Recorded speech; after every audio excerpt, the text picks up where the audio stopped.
Queen Elizabeth was forced to spend the night in hospital. What's concerning is that the palace tried to hide it at first. After royal officials initially downplayed the Queen's health, it appears her condition may have been worse than first thought. The Queen's now back at her home in Windsor Castle, but is her health as stable as the palace claims?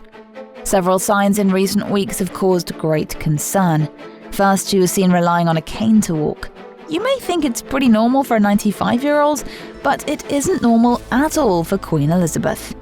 But actually, this is the first time we've seen the Queen in public using a walking aid or a walking stick for 20 years. The only other time she was caught with a cane was 18 years ago after undergoing knee surgery. The doctors have now also warned her to avoid any alcohol. Sources say it's to keep her as healthy as possible, but could the doctor's orders perhaps be more serious? At least Her Majesty's apparently not too bothered by it. She's not a big drinker, but it seems a trifle unfair that at this stage in her life she's having to give up one of very few pleasures, a family friend shared.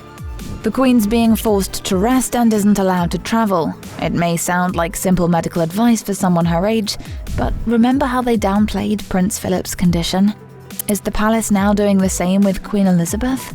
He was in hospital for a month with a heart problem and an infection that's serious at the age of 99.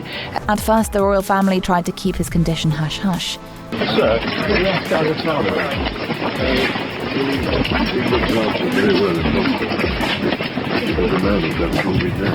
After Prince Philip's release from hospital, the palace gave the impression that he was doing well.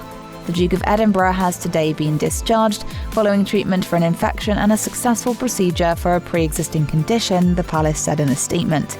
But we know now that it was certainly not the case. Sadly, just 3 weeks after the reassuring palace statement, Prince Philip passed away. We can only hope that the palace isn't hiding anything this time. But after all the heartache that the Queen has suffered this year, is it really that hard to believe it's taken its toll on her? First, Meghan and Harry blasted the royal family in several raw and hurtful interviews, but did they once think of what it could do to the Queen? She did not need this drama to happen, one of the worst dramas of her reign, really. It was a cruel thing to do, and they knew that the Queen had enough on her plate. That was really a terribly destructive and selfish thing. If that wasn't enough, the Queen lost her beloved husband. But he has quite simply been my strength and stay all these years. She's suddenly realised she's lost the captain of her ship, and nobody can fill that void.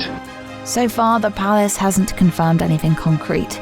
All we know is that the Queen is in good spirits and that her condition is not COVID-related. A palace statement also said that Her Majesty was reluctant to listen to her doctors. Knowing the Queen, that sounds about right.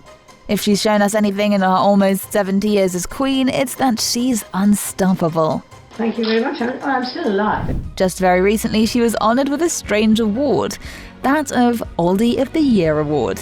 But can you guess why she boldly turned it down? Because she believes you're as old as you feel. Clearly, she doesn't feel old enough, and she also doesn't believe she meets the relevant criteria. But there has been great speculation in recent years as to why the Queen is doing fewer and fewer engagements. But make no mistake, she's still Queen. She is still the top dog. She's not giving over everything. She's just sort of starting to share the load, and that makes perfect sense. One thing about Elizabeth is for sure. She'll serve her country until her very last breath. That she should step back, retire, is quite patronising, and it's something that she would not countenance. Anybody decide to tell the Queen, you've got to step back, you can't do anymore, is really fighting with fire. In fact, it was her solemn promise more than 70 years ago to devote her entire life to the service of others. I declare before you all that my whole life, whether it be long or short, shall be devoted to your service. God help me to make good my vow, and God bless all of you who are willing to share in it.